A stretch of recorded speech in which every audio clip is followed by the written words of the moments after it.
Hey guys, what's up? Welcome back to the channel. For those of you who are new here, hi, I'm Megan. You can call me Meg if you want to. And today's video is going to be all of the books that I got for my birthday this year. It's been almost a month since my birthday, but some of the packages that were sent to me from family down in Georgia and Alabama, they just arrived literally this past week. So I finally have all the books and I want to share them with you, so let's get into it. Up first we have Funny Story by Elle Kennedy. This is a fake dating romance, and I actually talked about this in my mid-year book freakout tag as one of the books that I wanted to get to before the year is over. So this is a fake dating romance, and it's about our two main characters, Daphne and Miles. Now, Daphne and Miles meet because of their exes, actually. Their exes end up being engaged to each other, leaving Miles and Daphne alone and in need of roommates, so they become each other's roommates. And as a way to get back at their exes, Miles and Daphne post a misleading picture of themselves together on Instagram, and that really gets the ball rolling. Like I said before, this is one of the books that I want to get to before the year is over because I absolutely love Elle Kennedy's books. This is the only book of hers that I haven't read yet, and she is definitely an insta-buy author for me, so I'm excited to get to it very soon. I'm not sure if this will be the next book I read, maybe it's something else, but I definitely know whatever book I read next is going to be a romance book. Up next we have Phantom Heart by Creagh. This is a Phantom of the Opera retelling, and I actually spotted this book for the first time when I was in New York with my two friends for a couple of days, and I saw it when I went to Barnes & Noble there, but I didn't end up picking it up then, so I put it on my list because Phantom of the Opera, if you all don't know, which I don't, why would you know? I don't think I've ever mentioned it before, but Phantom of the Opera is my favorite musical ever. I saw it twice on Broadway, which I feel very lucky to have seen before it closed, and like the movie with Gerard Butler, say what you want about his singing, but oh, it's so good. I thought he was so hot in that. I don't even care. But this is about our main character Stephanie, whose father moves the entire family into an old, crumbling down Victorian mansion called Moldavia?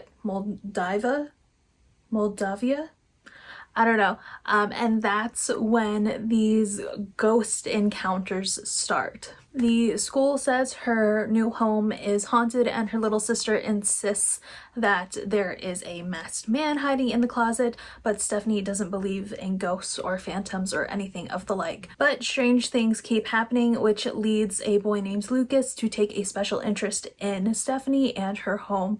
And all of these occurrences seem to have to do with the mysterious figure of Eric that has started to show up in Stephanie's dreams. Just from the synopsis alone, I'm so excited to read this eventually. This actually isn't the first Phantom of the Opera retelling that I've read. There was another one called Roseblood that I absolutely loved, and it seems to have like the same vibes as Phantom Heart. And the fact that they named the boy Eric, which, fun fact, is the Phantom's name. I'm like so excited to see how the story unfurls, and if it's not only going to draw inspiration from the musical but also the book by Gaston Leroux.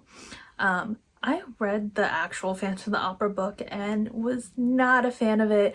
Maybe it was because the translation was wonky because it was originally written in French, but it wasn't my favorite. But anything that has to do with Phantom of the Opera I will pick up.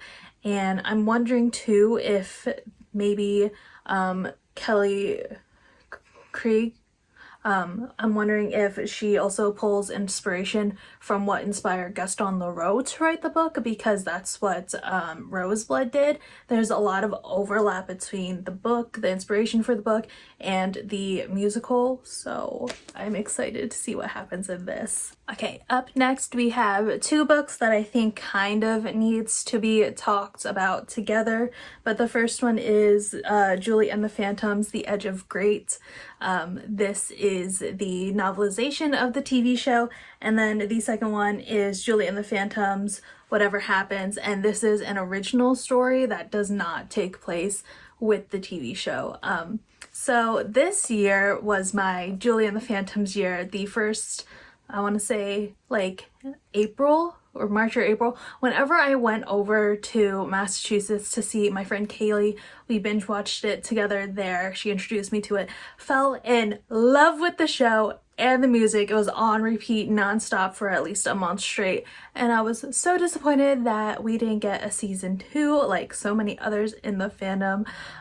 So I wanted to keep the like fandomness, I don't keep the vibe going, for lack of a better term. I just didn't want to deal with the fact that we weren't getting more content from them, so I had this, which is the novelization, but I hear that you get more of Julie's inner dialogue with the novelization of the show, and then this is an original book, so I think this has to do with what happens after the show ends, and how, spoiler alert, I guess if you haven't seen Julie and the Phantoms yet, how Julie can actually feel the boys now and what happens after the curse from Caleb is lifted.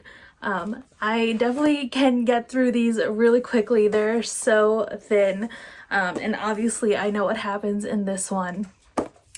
But I love this show so much. I really wish we got a season 2, but the novelizations I guess we'll have to do.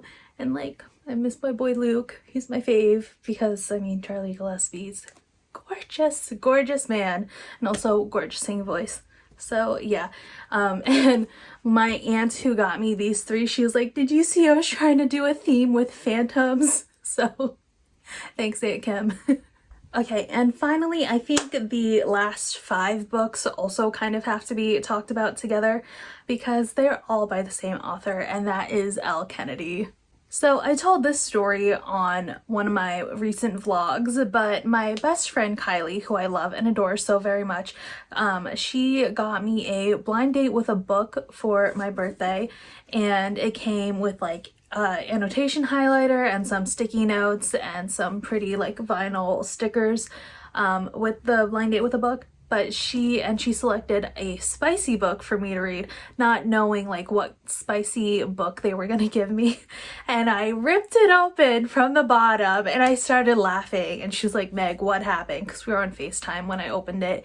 And I was like, Kylie, of all the books they could have chosen, it's one that I've already read before, and that is The Deal by Elle Kennedy.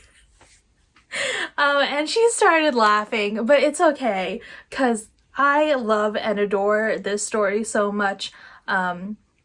It's definitely one that I will go back to again and again.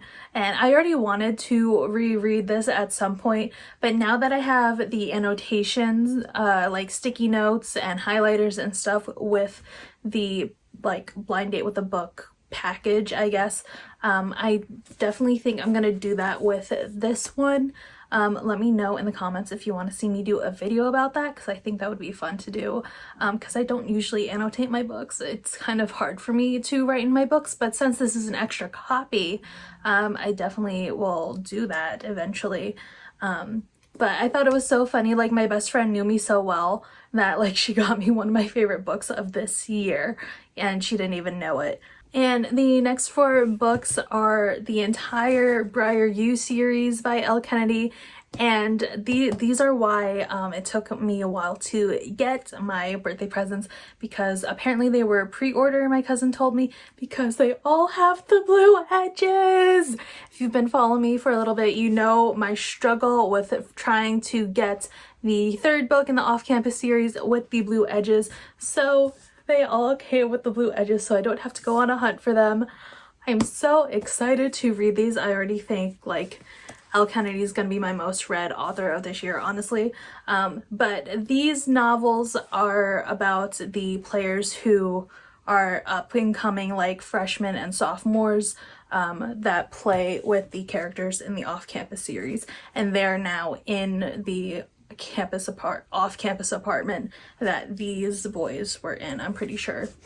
And I don't know about the risk, the play, or the dare, but I know book 1, The Chase, it has to do with Dean's little sister that we meet in book 3 of the off-campus series, and I'm pretty sure her love interest is Fitzy.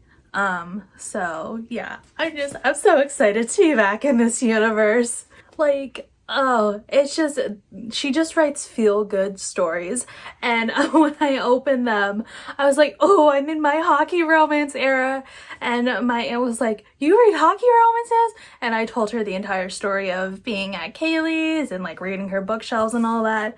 But oh, my family knows me so well. Well, to be fair, to give them credit, these were all on my Amazon wish list that like they have access to for Christmas and birthdays and stuff. But the fact that my cousin knew to get these specifically for me off of my wish list, because there's a bunch of books on there. Ugh.